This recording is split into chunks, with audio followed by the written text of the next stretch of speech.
الحمد لله والصلاة والسلام على رسول الله. أما بعد فأعوذ بالله من الشيطان الرجيم. بسم الله الرحمن الرحيم. وقال الله تبارك وتعالى في القرآن الحكيم: يا أيها الذين آمنوا قوا أنفسكم وأهليكم نارا. الآية. صدق الله العظيم.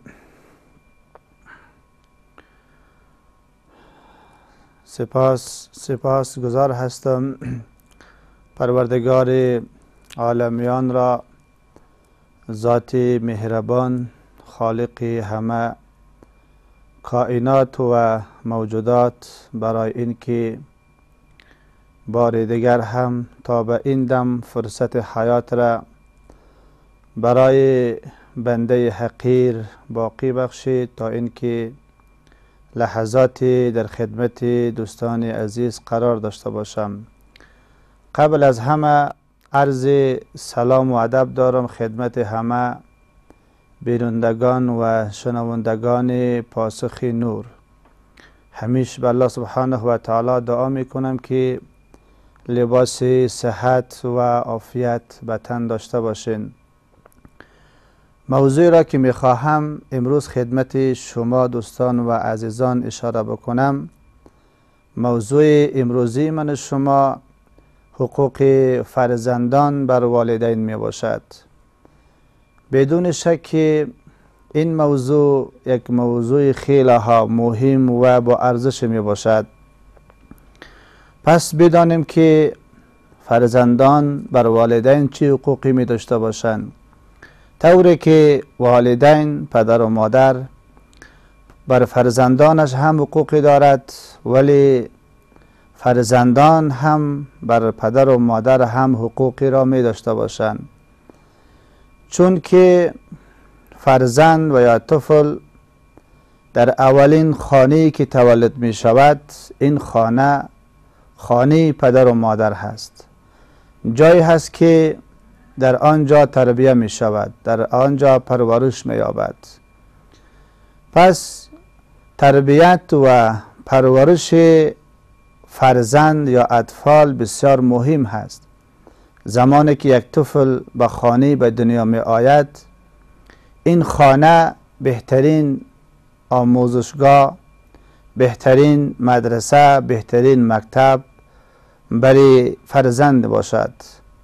باید فرزند و خانه‌ای که بزرگ می شود، آن خانه هم برای از او حیثیت یک مدرسه را داشته باشد و پدر و مادر هم یک طرف پدر و مادر هست، طرف دیگر هم باید من حیث یک استاد برای فرزندش قرار بگیرد. پس بدانیم که حقوق فرزند بر بالای پدر و مادر چیست. الله سبحانه و تعالی در آیت مبارکه می فرماید: یا ایها الذین آمنو، ای آنانی که ایمان آورده اند، قو انفسکم، نگاه دارید شما نفسهای خیش را. نفس خیش را شما از عذاب جهنم نگاه دارید. یک انسان چطور می تواند که خود را از عذاب الله سبحانه و تعالی و از گرفت و خشم و قهر الله سبحانه و تعالی نگاه بدارد؟ همانا نگاه داشتن انسان یا انسان که خود را از عذاب الله نگاه بدارد به وسیله طاعت و عبادات الهی می شود. آنچه که الله سبحانه و تعالی بندگان خود را از آن منع ساخته، یا آنچه که بر من شما حرام است از آن اجتناب بکنیم، و به آنچه که الله سبحانه و تعالی بندگان خود را به آن فرمان داده هست باید که به آن را من شما عملی بسازیم. پس الله اشاره میکند که قو انفسکم، نگاه دارید شما انفسکم نفس خیش را، و اهلیکم و خانواده خود را، اهل خود را، خانواده و اهل خود را هم از عذاب جهنم نگاه بدارید. اینجا متوجه باشیم که الله سبحانه و تعالی به من شما فرمان میدهد که هم خود را از عذاب جهنم نجات بده و هم خانواده، اهل، فامیل، فرزندان خود را هم از آتش جهنم نجات بدهید. طوری که بر یک انسان لازم هست، بر انسان فرض است که اطاعت الله را داشته باشد، از آنچه که حرام است اجتناب بکند و متوجه بندگی الله سبحانه و تعالی باشد. این چنین هم یک پدر و مادر متوجه فرزند خود باشد، فرزندان خود را هم به طاعات و عبادات الله سبحانه و تعالی وادار بسازد. مفسرین کرام این آیت مبارکه را تفسیر کردند. مراد از قو انفسکم چی معنای دارد؟ حضرت علی کرم الله وجهه می فرماید قو انفسکم و اهلیکم به این معنا که شما تعلیم خیر و نیکی را به فرزندانتان بدهید، یعنی تعلیم بدهید به فرزندانتان خیر و نیکی، آنچه که از جمله امور خیر است و نیکی هست او را شما به فرزندانتان تعلیم بدهید. دوم امام فخر رازی رحمه الله می فرماید که مراد از قو انفسکم به این معنا که منع شوید شما از محرمات الهی، آنچه را که الله حرام گردانیده شما از آن منع شوید، اجتناب بکنید. طوری که ما تقوا اختیار میکنیم، طوری که ما از محرمات الهی اجتناب میکنیم، این چنین هم ما متوجه فرزند خود باشیم.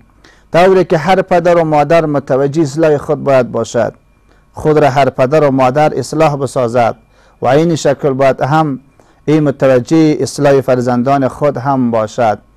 خواهر ما شگوفه از کابل. سلام علیکم و رحمت الله.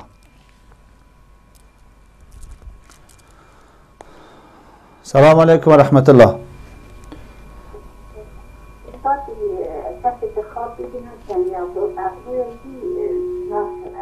خواهر میشه که کمه که بلندتر صحبت بکنه که ما جواب شما را درست یادداشت بکنیم. همین کسی که خواب میبیند یعنی ابروی خود انواعی قلم یا سیاه میکنه، سیاه میکنه؟ سیاه ابروی خود دیگه سوال میشه که کسی که خواب میبیند که در یک کشور دیگه با خانه کشور دیگه. صحیح است، صحیح است. انشاءالله جوابتان ارائه می شود. خیر باشه. خواهر ما اینها گفتن که من خواب دیدم که در شب کسی که ابروی خود را بکند، کسی که ابروی خود را بچیند حکم از چی است؟ و دوم سوال شانی بود که کسی خواب ببیند که در کشور دیگری قرار دارد، گرچه که خواب یک برنامه خاصی دارد که یک برنامه خاص تنظیم شود، باز هم این خوابی که خواهر ما دیده تعبیر ازل اشاره میکنم. اولی که چیدن ابروی خودش گناه است، این نادرست است. پس انسان تلاش بکنه که هر خواهر و مادر از چیدن ابرو اجتناب بکند و چیدن ابرو به معنای تغییر چهره است یا تغییر خلقت الهی است. پس وقتی که یک انسان در خواب میبینه که ابروی خود را میچینه، به این معنا گویا که به خود تغییرات را میآوره. به هر حال پس انسان کوشش بکنه که خواب میبینه خوابی که به خیرش نباشه، یا خواب میبینه خوابی که انسان خستکن هست، اونجا و توجه انسان به الله بیشتر شود. احمد الله برادر ما از بلخ. سلام علیکم و رحمت الله. بله سلام علیکم و رحمت الله.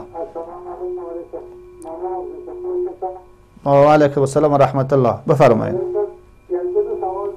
خواه یک پرسشم درباره نماز نفل وقتی میخوانی برای کسی ثواب شما هستی، اول در نیت کردن است کنگی یا بعد از خواندن نماز؟ خواه نماز نفل با کسی دیگری بخشش بکنه ثواب ازیره؟ میخوایی ثواب شما هستی در نیت کنگی است کنگی یا بعد؟ خواه دوم سوال. پرسش دومی است که مثلا این چیزای تنظیم بلام سلسله زلزله و سیلاب چیزا یا که شده که در ایران شده که یکی در مردم سخته شدن، این بلا است که مصیبت هستی شهید هستی گفته میشه. خواه درست است. سوالتان گرفته انشاءالله جوابی را می شود. صحیح است.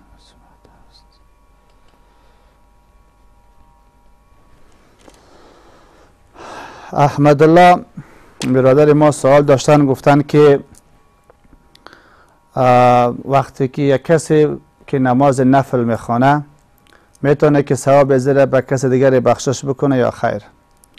نماز نفل، کسی که نماز نفل میخوانه این نماز نفل برای خود میخوانه، اما میتونه که وقتی که نماز میخوانه چه نماز فرض و چه نماز نفل در حق دیگران دعا بکنه.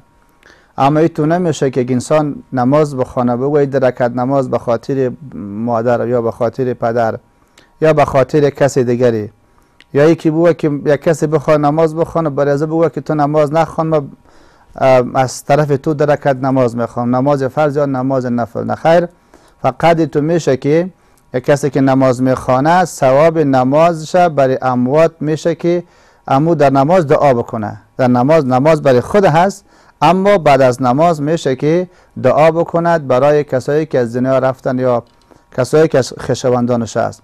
اما ایتو نمیشه که یک انسان نماز بخوانه در رکعت نفل بگوید که نماز خاص برای مرده ها تقدیم شود. نه خیر، فقط در نماز میشه که در حق از آنها دعا شود. دومی که در بعضی جاها زلزله و سیلاب می شود. زمانی که زلزله میشه زمین با همین سنگینی و بزرگیش در حرکت می آید و همچنان در بعضی جاها سیلاب می شود.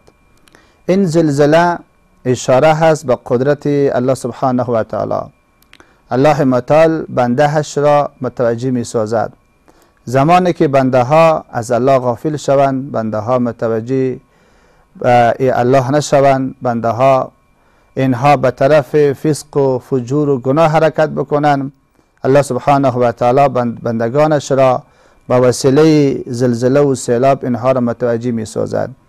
اگر من و شما متوجه باشیم این زمینی که هست با همین سنگینی و بزرگی هست، پس این زمین به حرکت می آید. اگر حرکت زمین دوام پیدا بکند، بیشتر شود، پس می بینیم که زندگی در روی زمین بسیار مشکل می شود.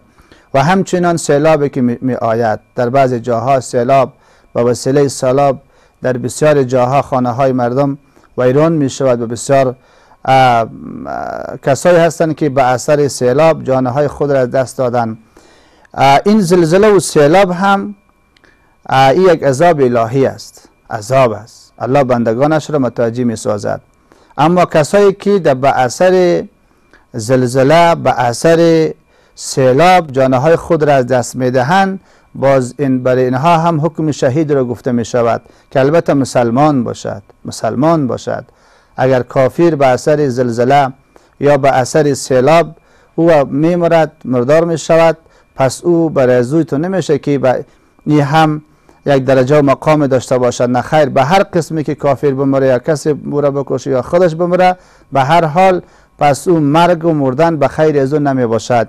اما مسلمانی که به اثر زلزله و به اثر سیلاب اگر این جان خود را از دست می دهد، پس یک نوع به درجه شهید انسان هم نائل شده است. و موضوع من و شما این بود که حقوق فرزندان بر والدین. الله سبحانه و تعالی می فرماید که یا ایها الذین آمنوا قوا انفسکم و اهلکم نارا، ای کسایی که ایمان آورده اید شما نگاه دارید جان خود را و فرزندان خود را از عذاب جهنم نجات بدهید. و دو تفسیر اشاره کردم. تفسیر سومی هم امام مقاتل رحمه الله که از مفسرین بزرگ جهان اسلام است می فرماید که مراد از قوا انفسکم و اهلکم به این معنا که خودتان و فرزندانتان مؤدب بسازین. برادر ما محبوب الله از کابل. سلام علیکم و رحمت الله. و علیکم السلام و رحمت الله. بفرمایید.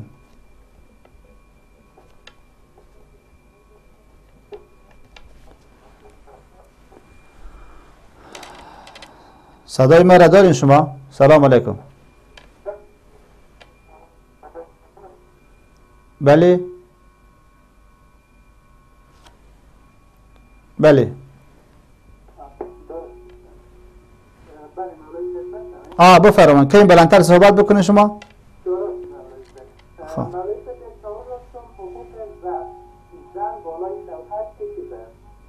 خب حقوق زن بالای شوهر؟ خب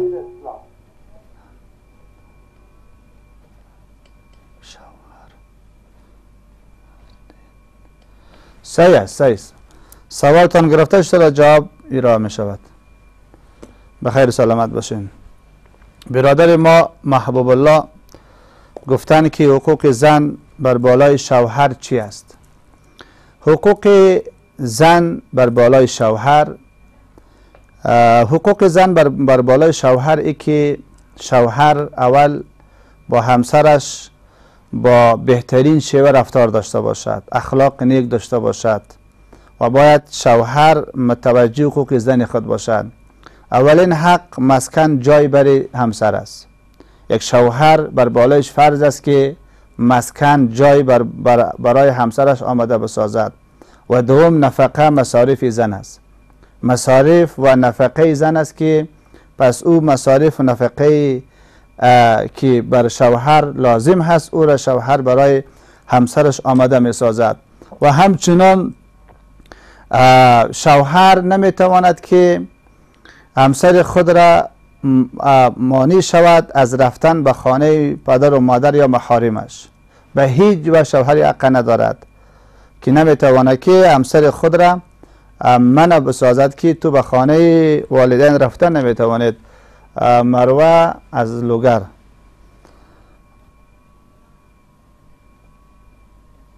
بله سلام علیکم. بله سلام علیکم و رحمت الله. صدای ما رو داریم، بلندتر صحبت بکنید شما. و علیکم السلام و رحمت الله.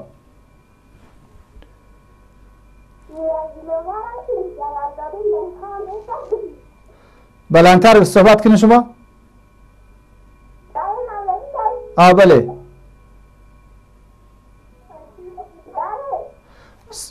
صدای ما رو داری شما. خواهر ما مروه سوال داشتن، تماس اینها قطع شد. خدا کنه که دوباره اینها بتونن که وصل شوند که جواب خود را بکنن.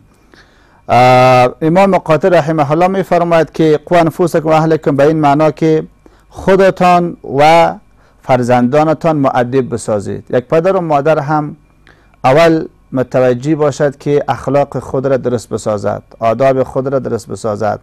پدر و مادر مؤدب باشد، با اخلاق باشد، اخلاقش عالی، اخلاق عالی و پسندیده باشد. و بعد از اینکه پدر در فکر آداب و اخلاق خود شد و بعدا هم متوجه اخلاق و آداب فرزندان خود هم باید باشد. امام کشاف رحمه الله می فرماید قوا انفسکم و اهلکم به این معنا که شما معاصی و گناه را ترک بکنید.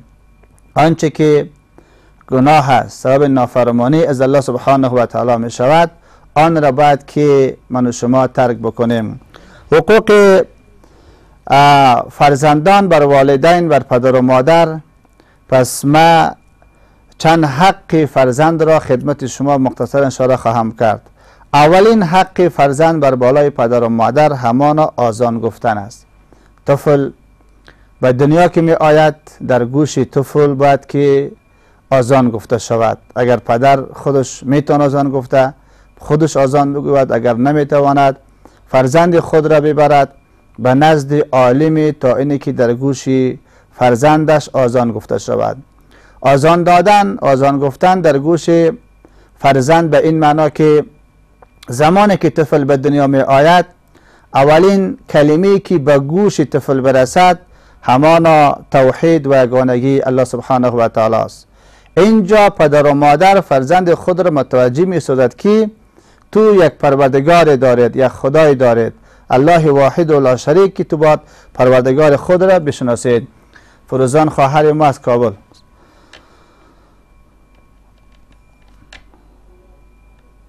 سلام علیکم و رحمت الله. و علیکم السلام و رحمت الله. خواه بفرمایید.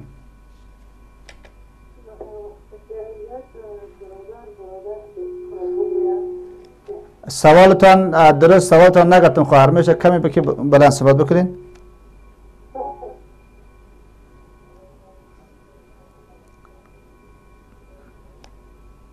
بله.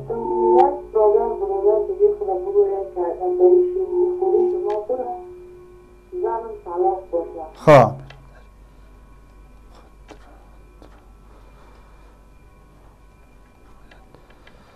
در شیرین خوری بود خواه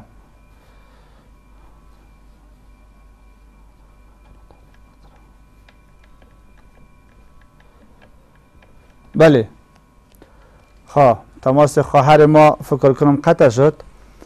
خواهر ما فروزان از کابل سوال داشتن. سوالشان این بود که اگر کسی بگوید که به خواهر خود به فامیل خود که اگر تو به شیرینخوری یا عروسی برادرت رفتی تو طلاق باشید، شاید سوالشان همین باشه. من میخواستم دوباره سوال ها تکرار بکنم که صدایشان قطع شد. اگر یک کسی میگه یک شوهر به فامیلش که تو اگر در شیرینخوری یا عروسی یا خانه برادر یا پدرت رفتی تو طلاق باشید، اولی که شوهر نباید کار بکنه. قبلا من اشاره کردم که هیچ شوهری نمیتونه که فامیل خود را از رفتن در جای پدر و مادر، در جای محارمش او را منع بسازد. هرگز این حق را ندارد. نمیتونه که به همسر خود بگوید که تو نمیتونه پدر و مادر خود را ببینید. اما اگر در صورتی که ای پدر ای شوهر به فامیلش، شوهر به همسرش میگه اگر تو به شیرینخوری یا عروسی یا خانه برادر یا پدر رفته طلاق باشید، اینجا اگر این زن به خانه برادرش رفت یک طلاق می شود. یک طلاق صریح است. اگر طلاق گفته باشه، اگر یک طلاق گفته باشه یک طلاق میشه. وقتی که زن رفت به خانه برادرش به شیرینخوری برادرش، اگر دو گفته به دو طلاق می شود. اینجا یک طلاق میشه، طلاق رجعی و حکمش رجوع است. حکمش رجوع است، یعنی رشته زوجیت زن و شوهری از میان قطع نمی شود. فقط یک طلاق میشه، طلاق رجعی است، چون به الفاظ صریح اشاره کرده و اینجا حکمش رجوع است. حکمش رجوع به این معنا که زمانی که اگر شوهر همسر خود یک طلاق میدهد، در اینجا فقط شوهر به فامیلش میگه و تو فامیل ما هستی، ما به تو رجوع کردیم. و این بود جواب سوال خواهر ما. خدا کند که جواب سوال درست اینها گرفته باشند. اولین حق فرزند بر پدر و مادر همانا آذان است که در گوش طفل فرزندش باید آذان بگوید. چرا؟ فرزند خود را خداشناس میگرداند. در گوش فرزندش القا میکند که این کلمه خوانده می شود که لا اله الا الله محمد رسول الله، یا آذان گفته می شود. آذان که گفته می شود، در این آذان یک طرف عظمت و بزرگی الله بیان می شود، توحید و یگانگی الهی، و داخل همانا بعثت رسول اکرم صلی الله علیه و سلم بیان می شود. و دوم حق فرزند بر بالای پدر و مادر همانا نامگذاری و فرزندان است. هر پدر و مادر باید متوجه باشه نام نیکو، نام درست و نام اسلامی بر بالای فرزندش بگذارد. و سوم حق فرزند بر بالای پدر و مادر همانا ادب فرزند است. رسول اکرم صلی الله علیه و سلم می فرماید که بهترین هدیه، بهترین تحفه از طرف پدر و مادر برای فرزندش همانا در ساختن ادب فرزند می باشد. بسیار کسا به این فکر است که میگه ما برای فرزندم این خانه را آماده کردیم و این مبلغ پول را برایش آماده ساختیم، یا این سرمایه را به دست از این ما گذاشتیم. یا این کی میگه بعضیا در وقت مریض که میشه میگه اینمی زندگی که از خانه که هست پس این مال تو باشه، خوشحال میشه که میگه این سرمایه و زندگی رو ما برای فرزند آماده ساختیم. اما بهترین هدیه، بهترین تحفه از طرف یک پدر و مادر برای فرزندش در ساختن آداب و اخلاق است. اکثر پدر و مادر، اکثر والدین تنها متوجه تربیت جسمی فرزندش می باشند. فقط متوجه تربیت جسمیش است. تلاش میکنه که غذای خوب برای فرزندش آماده بسازد و لباس فرزندش را خوب بسازد. اگر فرزندش مریض میشه عجالتا او را نزد دکتر میبره. نمیخواهد که فرزندش سردرد شود، مریض شود، تحمل زیر بکنه، کار را نمی کند. و تلاش میکنه که از نگاه جسمی فرزندش را خوبتر و بهتر بگرداند. اگر فرزندش از نگاه جسمی یک کمی ضعیف می شود، ناتوان میشه، در فکر ازی است که میگه فرزندم مریض است، فرزندم صحتش خوب نیست، فرزندم لباسش منظم نیست، فرزندم پایش لوچ هست، پای لوچ می رود یا کفش خوبی ندارد. اینجا متوجه تربیه جسمی فرزند هست اما متوجه اخلاقش نیست، متوجه آدابش نیست، متوجه عبادت فرزند نمی باشد. اینجا هم ما متوجه باشیم مسئولیت پدر و مادر تنها به این خلاصه نمی شود که برای فرزندش. اینجا وقفه داریم، انشاءالله بعد از وقفه دوباره در خدمت شما عزیزان قرار میگیریم. بحث من و شما در رابطه به حقوق فرزندان بر والدین بود. اشاره کردم که اکثر پدر و مادر تنها متوجه تربیت و پرورش جسمی فرزند می باشد، اما از نگاه جسم وقتی که ضعیف می شود، ناتوان میشه، مریض میشه، اجالتا نزد طبیب می برد. اما زمانی که یک پدر متوجه می شود پدر و مادر فرزندش از نگاه اخلاق مریض است، از نگاه آداب مریض است، از نگاه عبادت مشکل دارد، از نگاه درس و تعلیم مشکل دارد، اینجا به فرزندانش توجهی نمی کند.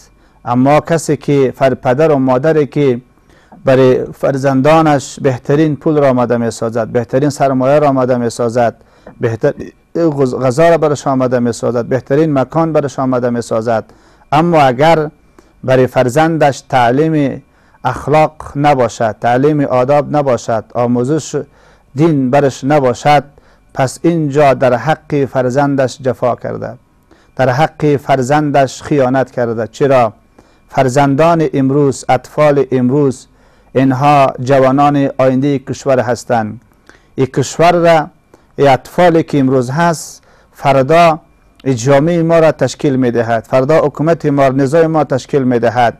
بخواهیم که ما یک نظام خوبی داشته باشیم، ما یک جامعه خوبی داشته باشیم، پس این جامعه زمان خوب می شود که پدر و مادر، والدین محترم، اینها متوجه مسئولیت خود باشد، متوجه تربیت و پرورش فرزندان خوب باشند.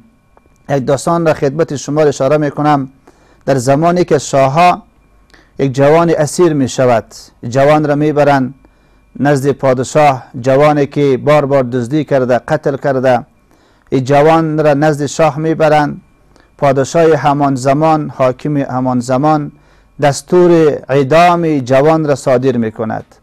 فرمان می دهد که این جوان باید که اعدام شود. و زمانی که مردم جمع می شود در حضور مردم، می خواهد که شاه، پادشاه این جوان را اعدام بکند.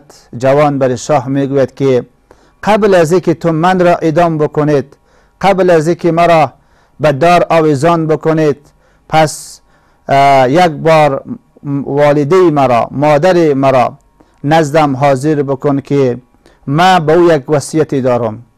شاه، حاکم همان زمان، کسی را به نزد مادرش میفرسته تا اینکه مادر این جوان را احضار بکند.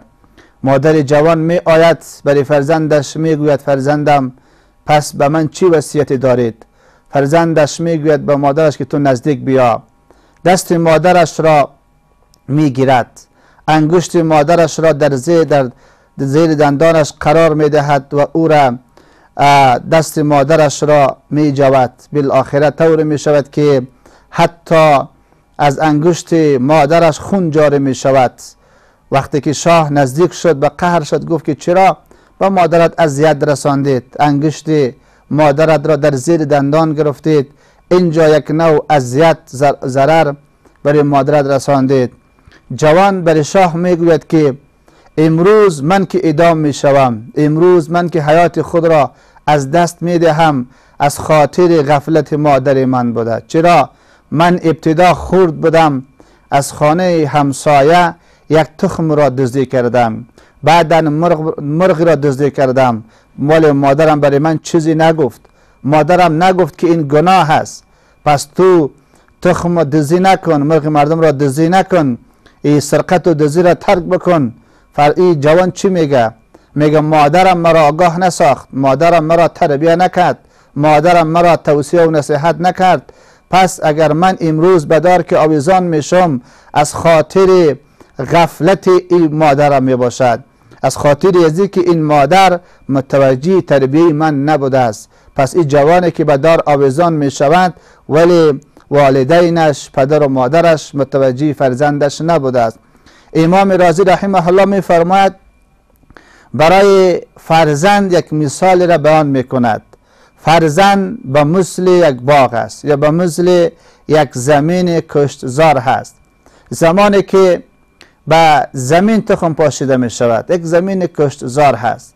ما خواسته باشیم که از زمین حاصلات را بیاوریم، به دست بیاوریم، از یک کشت و زراعت حاصلات را به دست بیاوریم.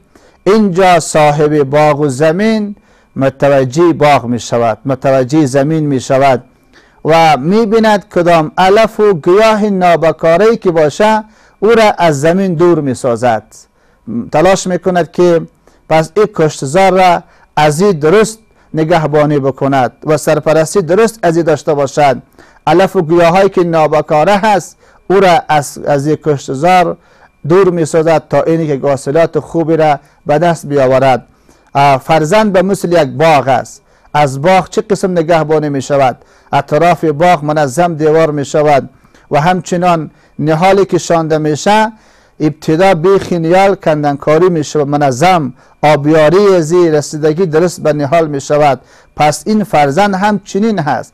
یک کسی زمان از زمین زراعتش از باغ حاصلات به دست می آورد که پس این انسان تلاش می کند متوجه این زمین زراعتی، متوجه باغ هست، باغ را خوب نگاه میکنه، اینجا حاصلات خوبی به دست می آورد. بخواهیم که ما فردا فرزند هم به خیر ما به خیر جامعه تمام شود، همانا مهم هست که ابتدا متوجه تربیه پرورش فرزندان خود باشیم. حقوق فرزند بر والدین، بر پدر و مادر: اول آذان گفتن در گوش فرزند، دوم نامگذاری، یک نام خوب زیبا را بر طفل بگذاریم، و سوم ادب هست. سوم ادب طفل هست. ادب چی معنا؟ ادب به این معنا که تمام رفتار و کردار فرزند درست شود. وقتی که یک پدر بخواهد که فرزند خود را با ادب بسازد، این متوجه باشد که فرزندش آیا احترام به کلان داره یا خیر، فرزندش در راه کسی را سلام میدهد یا خیر، فرزندش نماز میخوانه یا خیر، فرزندش پس این متوجه درس و تعلیم می باشه یا خیر. اینجا پدر متوجه ادب فرزند خود باشد، چنان فرزند تربیه بکند که فرزند هم به خیر شود و هم به خیر خودش و هم به خیر جامعه قرار بگیرد. رسول اکرم صلی الله علیه و سلم می فرماید زمانی که انسان فوت میکنه تمام اعمال از او قطع می شود. انسان که فوت کرد دیگه بعد از مرگ نماز نیست، روزه نیست، حج نیست. اعمال انسان در وقت مرگ انسان قطع می شود. تنها سه اعمالی است که ثواب آن دوامدار بر میت می رسد. یکی از آنها صدقه جاریه است. یک کسی نل آب میکشه، کسی زمین وقف میکنه، کسی مدرسه و مکتب مسجد میسازه، اینها صدقه جاریه هست. و دوم عالمی است که از علمش دیگرا نفع میگیره، با سبب علمش به دیگرا فایده میرسانه، شاگرد تربیه میکنه، کتاب تصنیف کرده، اینجا کتاب‌هایی را به نشر رسانده است. پس این کتاب‌هایی را که به نشر رسانده ثواب آن هم بعد از مرگ برای انسان میرسد. سوم ای که اولاد صالح را در دنیا گذاشته باشد. خودش از دنیا رفته اما در حیاتش اولاد صالح را تربیه کرده، اولادی تربیه کرده که به خیر خودش تمام می شود. حضرت یعقوب علیه السلام در وقت مرگش فرزندان خود را فرا می خواند، می گوید که ما تعبدون من بعد از من شما کی را پرستش میکنید؟ حضرت یعقوب علیه السلام در حیاتش هم متوجه فرزندش بود، در وقت مرض مرگ هم متوجه فرزندش می باشد. اینجا فرزندان خود را امتحان می کند، می گوید که ما تعبدون من بعد از من شما کی را پرستش میکنید؟ فرزندانش می گوید که قال گفتن نعبد الهک و اله آبائک، ما پرستش میکنیم پروردگار تو را، پروردگار پدران تو را. ما او پروردگاری که تو ایمان داریم، ما ایمان داریم، او را ما پرستش میکنیم. بعضی کسایی که در وقت مرض مرگ قرار میگیره اینجا متوجه عبادت فرزند نیست، متوجه دینداری فرزند نیست، فقط در فکر مادیات است. به فرزندش بعضیات چی میگه؟ میگه بچه‌م هیچ تشویش نکن، پس تو غمگین مباش. چرا؟ این خانه و این زندگی مال تو هست، این خانه و سرمایه که هست، پس این را من به تو تسلیم میکنم. اولی که هر پدر و مادر متوجه عقیده فرزندش باید باشد، عقیده فرزند خود را درست بسازد، توکل فرزند خود را باید به الله بسازد. در وقت مرگ هر پدر و مادر ای تو نگوید که بچه‌م این سرمایه و زندگی هست و انشاءالله مشکلی نیست، نه خیر، بلکه فرزند خود را به الله سبحانه و تعالی تسلیم بکند. سوم حق فرزندان بر بالای پدر و مادر همانا ادب هست. چهارم حق و فرزندان بر پدر و مادر عبادت فرزند است، عبادت فرزند است. رسول اکرم صلی الله علیه و سلم می فرماید که زمانی که فرزندان شما به سن 7 سالگی رسید آنها را به نماز وادار بسازید. یک فرزند، یک اولاد زمانی که به سن 7 سالگی می رسد اینجا بر پدر و مادر لازم هست که برای فرزندش نماز را تعلیم بدهد، برای فرزندش را به نماز آگاه بسازد. در طول سالها، در طول چند سال در افغانستان از طریق تلویزیون، رسانه ها، برنامه های مبتذل، سریال های مبتذل به نشر می رسید. حالا ببینیم یک بچه 8 ساله و 9 ساله و 10 ساله باور بکن خود یزو بهترین آوازخوان هست، میبینی که چقدر موسیقی را یاد داره، خواندن را یاد داره. حتی از نام خواننده ها گفته شود که در افغانستان چند خواننده هست، در بیرون چند خواننده هست. افرادی که در فوتبالیست است یا نام همه اینها را یاد داره. اگر بو که خلفای راشدین چند است، خلفای راشدین چند تاست، یا چند صحابه را نام بگیر، یا ائمه اربعه را نام بگیر، یا از فرایض وضو غسل اینجا نمیداند. حتی بعضی بچه‌ای که سن 9 ساله و 10 ساله هست از نماز آگاهی ندارد، ولی میتونه که چند قسم رقص و بازی را داشته باشد، چقدر از خواندن و موسیقی یاد دارد. اینجا نقص و عیب بر پدر و مادر است که پدر و مادر متوجه فرزند خود نشده است. اما با تاسف اشاره بکنم که بعضی پدرها خودش نماز نمیخونه، بعضی مادرها خودش نماز نمیخونه. وقت زمانی که یک پدر مشکل داشته باشه از نگاه عبادت، یک مادر خودش از نگاه عبادت این مادر مشکل داشته باشه، چگونه بتواند که فرزندان خود را به نماز وادار بسازد؟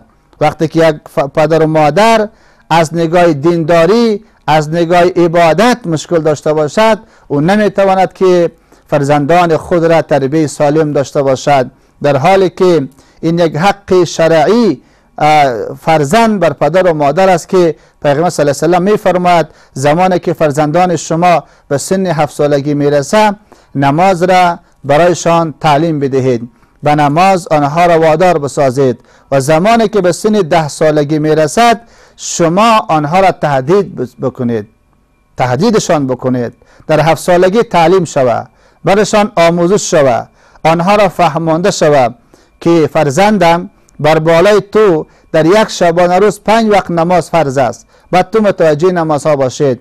اما به سن 10 سالگی که می رسد پیغمبر صلی الله علیه و سلم می فرماید که وضربوهم و هم ابناء 10 سنین، اینها را به شما بزنید شما زمانی که به سن 10 سالگی می رسد.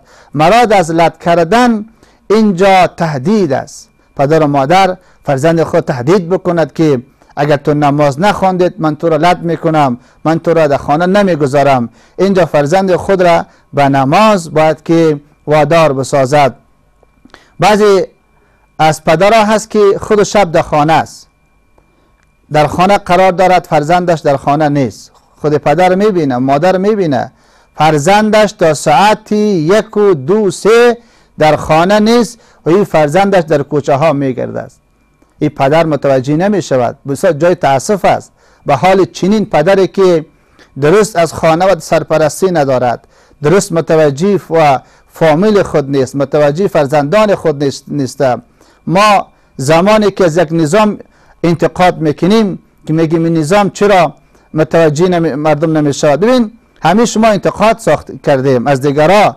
وقتی که یک انسان متوجه خود باشه که هر انسان خود اصلاح بسازه، فامیل خود را اصلاح بسازه، زمانی که ما خود را اصلاح بسازیم، خانواده خود را اصلاح بسازیم. چرا؟ خانواده یک جامعه بسیار کوچکی هست، جامعه کوچک است. اگر خانواده اصلاح شد، جامعه هم اصلاح می شود. پس تأسف به حال او پدری که خودش در خانه است، در بستر خواب فرزندش وجود ندارد، تا ساعت 1 و 2 و ای به کوچه ها به شهر و بازار چکر میزند، بعد ساعت 3 یا 4 یا نصف اخیر شب خانه می آید، اصلا پرسان نمی کند، اصلا پرسان نمی کنه. بعضی‌ها شکایت میکنه، میگه فرزند از من اطاعت نمی کنه. مشکل در کجاست؟ مشکل در اینجاست که پس این پدر از ابتدا در رابطه به تربیت فرزندش غافل بوده است. یک نهالی که ابتدا در باغ شانده میشه، اگر نهال کج باشه، یک طرفه باشه، میشه که راست بسازیم. این نهال را میشه که ما این را مستقیم برابر راست بسازیم. اما این زمانی که نهال بزرگ شود، این نهال ریشه زی یا تنه زی دبل شد، بالاخره که درخت میشه، باز درخت نمیشه که کجی از او راست شود، یا درخت نمیشه که ما او را زمین برداریم بالاخره اما شاخهایی که کج است او را راست بسازیم. این کار نمیشود. چرا؟ وقتی که درخت اگر از ابتدا وقتی که نهال بود، اگر در وقت شاندن این را متوجه می شدیم، پس این درخت مستقیم منظم می شد. فرزند این چنین هست. وقت زمانی که بخواهیم ما فرزند از ما اطاعت بکنن، ما در ابتدا متوجه تربیت فرزندان باشیم. رسول اکرم صلی الله علیه و سلم می فرماید که زمانی که فرزندان شما به سن 7 سالگی می رسد، به نماز شما را آنها را وادار بسازید، نماز برشان تعلیم بدهید. به سن 10 سالگی می رسد، پس آماده نماز شوند. فرمان بدید که آنها نماز بخوانه، گرچه که بر بالایشان نماز فرض نیست. در سن 7 سالگی 10 سالگی نماز فرض نیست، ولی یک آمادگی هست، یک تعلیم هست که ابتدا برشان آموزش داده میشه. از 7 سالگی شروع تا به 10، ای که به سن جوان بلوغی ازی 14 میشه، 15 یا 18 یا کم و زیاد، نظر به حالت جسمی او فرزند هست که در سن 15 سالگی یا 16 17 کم و بیش که به سن بلوغ میرسه، زمانی که به سن بلوغ رسید در او وقت او مکلف هست، نماز بر بالش فرض میشه. اما قبل از سن بلوغ اینجا پدر و مادر مسئولیت داره که فرزندان خود را به نماز آنها را وادار بسازد. و همچنین پیغمبر صلی الله علیه و آله فرماید که شما فرزندان خود را در سن 10 سالگی میرسه، بستره آنها را جدا بسازید.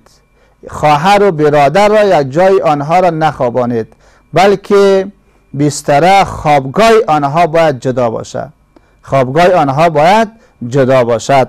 این تعلیمی است از طرف رسول اکرم صلی الله علیه و سلم.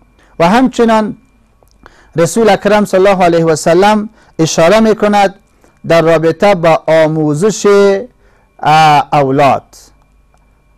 حق پنجم فرزندان هم که بر بالای پدر و مادر دارن، همانا تعلیم و آموزش هست. تعلیم و آموزش هست. پیغمبر صلی الله علیه و سلم می فرماید افتحوا علی صبیانکم اول کلمه بلا اله الا الله. پیغمبر صلی الله علیه و سلم چی میگه؟ شما یک کلمه را به فرزندانتان تعلیم بدهید. چرا؟ فرزند از ابتدا باید درست تربیت شود، از ابتدا باید درست پرورش یابد، از ابتدا باید پدر متوجه تربیت زی باشد. کلمه ای که برای فرزند تعلیم داده می شود، پس به این معناست که این کلمه ارتباط فرزند را به الله وصل می سازد. این کلمه برای فرزند می آموزاند که تو یک پروردگار داری، پروردگار واحد و لا شریک، و همچنان پیامبری داری به نام آخرین پیامبر محمد رسول الله صلی الله علیه و سلم. پس هر پدر و مادر در قبال فرزندانش مسئولیت بزرگی دارد. رسول اکرم صلی الله علیه و سلم می فرماید که سختترین عذاب در روز قیامت به آن پدر و مادری است که نسبت به تربیت فرزندانش غافل بوده است، نسبت به تربیت فرزندانش بیخبر بوده.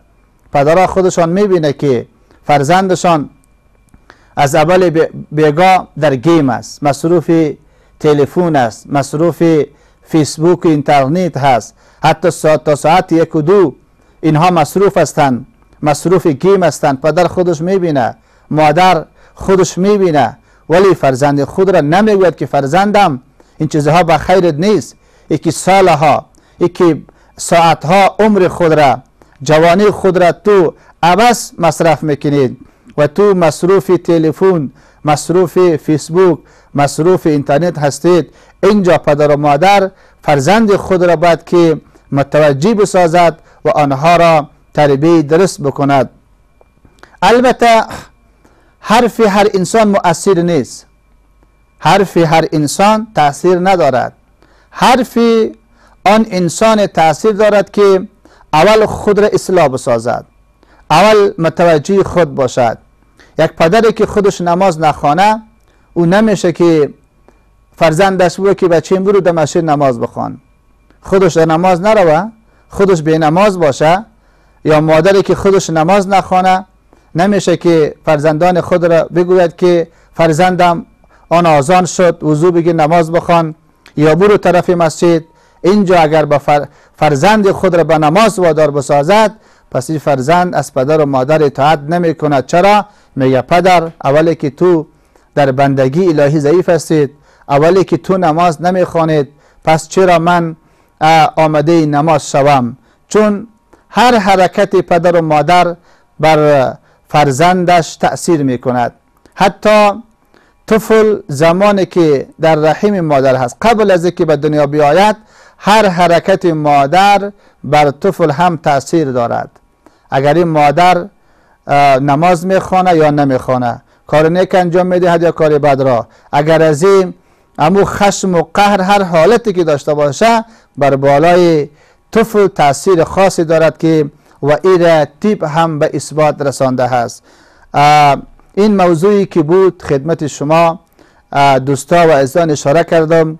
خوب است که به این موضوع ما این عمل بکنیم و هر پدر و هر مادر مسئولیت بزرگی در قبال فرزندانش می داشته باشد.